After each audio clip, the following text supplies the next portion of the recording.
Nuovo giorno, nuova avventura.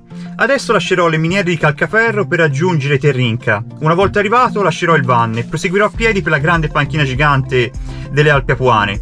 Sarà un'escursione tipo 2 orette, 2 orette e mezzo, una cosa molto semplice. Quindi che dire, il tempo di prepararmi e si parte.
Prima di lasciare il van voglio fare un controllino degli stati.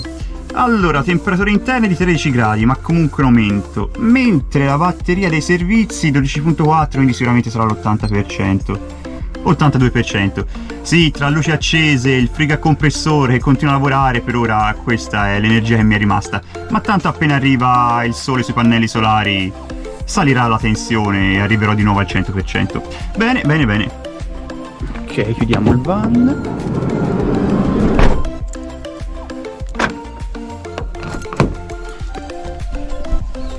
È tempo di metterci in cammino, ma prima voglio farvi vedere una cosa.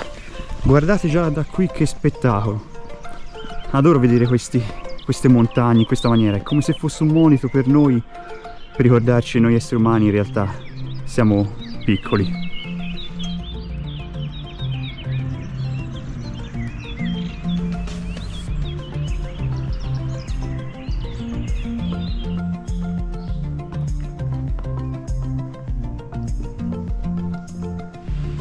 Ho appena terminato il primo tratto che, partendo da Levigliani, conduce a quest'altra strada che porta alla provinciale, mentre da quest'altra parte possiamo notare il cartello che indica la direzione per la grande panchina. Quindi che dire? Beh, direi proprio che sono sulla buona strada. Strada sgombra, vista mozzafiato, spettacolare. Proseguendo per la strada sono giunto a un altro bivio. Vediamo un po'. Allora, direi che sia meglio proseguire dalla parte sinistra, quindi facendo trekking. Dalla parte destra auto si prosegue normalmente per la strada.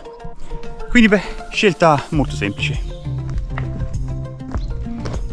Io all'inizio non conoscevo queste panchine giganti, l'ho trovata una per caso in Piemonte, seguendo un sentiero, e mi sono appunto imbattuto su di essa casualmente. Da lì qualcosa si è acceso dentro di me, volevo trovarne sempre di più e così ho fatto.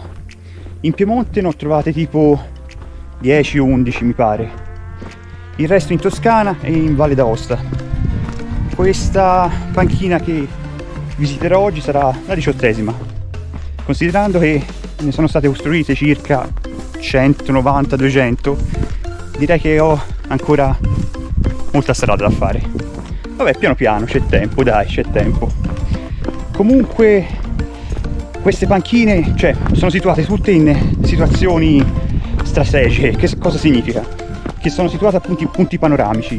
Uno ci arriva, ci ci si può sedere sopra, ci si può sdraiare e può ammirare l'immenso panorama di vallate, campi e quant'altro.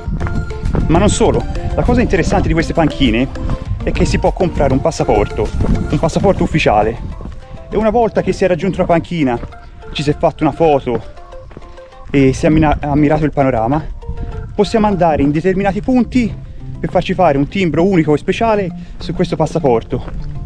Ogni timbro ha una forma diversa, tipo un quadrato, un cerchio, un triangolo, con il simbolo del logo delle grandi panchine giganti e la scritta di dove è situata.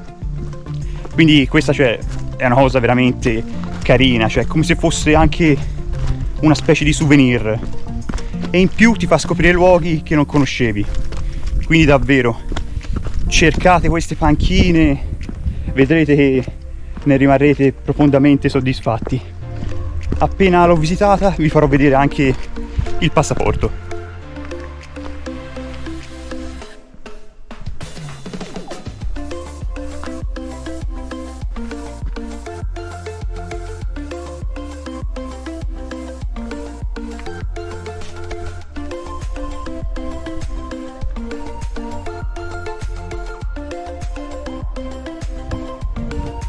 Ci siamo ragazzi, ormai sono arrivato. È stata una scarpinata piuttosto interessante, devo dire. In un'oretta alla fine dal bivio di quella strada ce l'ho fatta. Eccola laggiù. Già si intravede infatti la panchina in quella direzione. Lì c'è il cartello che indica la strada a percorrere ed è proprio lì. Forte.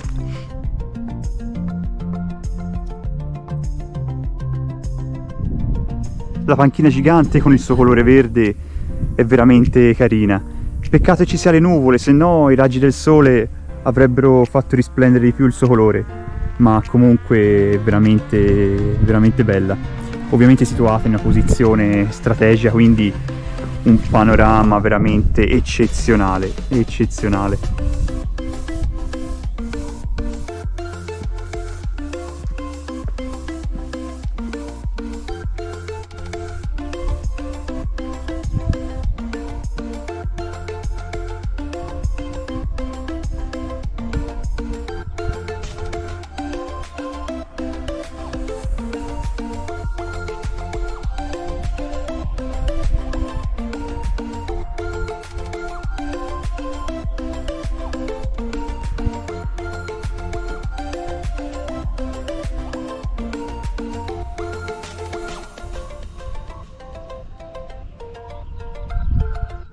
Il panorama da sopra di essa è veramente incredibile. Si possono ammirare tutte le montagne nella vallata, addirittura oltre si vede il mare. Se non ci fosse stata foschia, penso si sarebbero viste anche le isole. Però, wow, questo ripaga della fatica, della camminata. Ne vale assolutamente la pena, ne vale assolutamente la pena.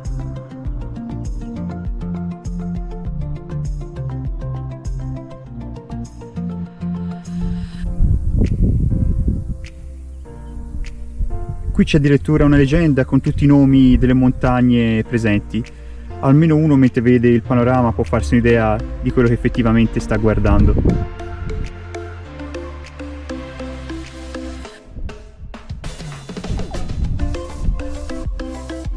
Molto bene ragazzi, la visita alla panchina è terminata. Tempo adesso di tornare al van. Ed eccomi tornato a casa. Adesso una doccia calda, preparo qualcosa da mangiare e si passa il pomeriggio. E accendiamo subito il boiler per l'acqua calda. Tac, partito subito. Benissimo. Sono tornato al van, ma non prima di essermi fatto fare il timbro sul mio passaporto delle panchine. Esattamente questo. Questo passaporto si può acquistare negli esercenti che aderiscono all'iniziativa Big Bench Community Project. E infatti sono andato a farmi fare il timbro della panchina della Puane, situata a Stazzema, che sarebbe questo qui. Vediamo se riesco a farvelo vedere. Ogni timbro è unico, è differente. Per esempio, come avete visto, questo qui è blu con un rettangolo, ma se vi faccio vedere altri timbri, per esempio, sono di forma triangolare, di colori diversi. questi sono di altre panchine. Come vi ho detto prima, io la trovo un'iniziativa veramente carina, sia per visitare nuovi luoghi che non si conosce e quindi favorire il turismo, sia anche come appunto una sorta di souvenir da portarsi sempre con sé. E io una cosa che faccio, infatti, quando visito una regione mi porto sempre dietro il passaporto in modo da essere preparato in caso se trovo una panchina, così mi faccio fare il timbro. Quindi sì, se visitate una panchina, se la trovate, vi consiglio appunto di acquistare questo passaporto, vedrete che ne rimarrete molto soddisfatti. E adesso, per integrare le energie dopo la camminata, hamburger, lenticchie e a seguire un ovetto. Molto facile. Un po' di sale e pepe e ci siamo.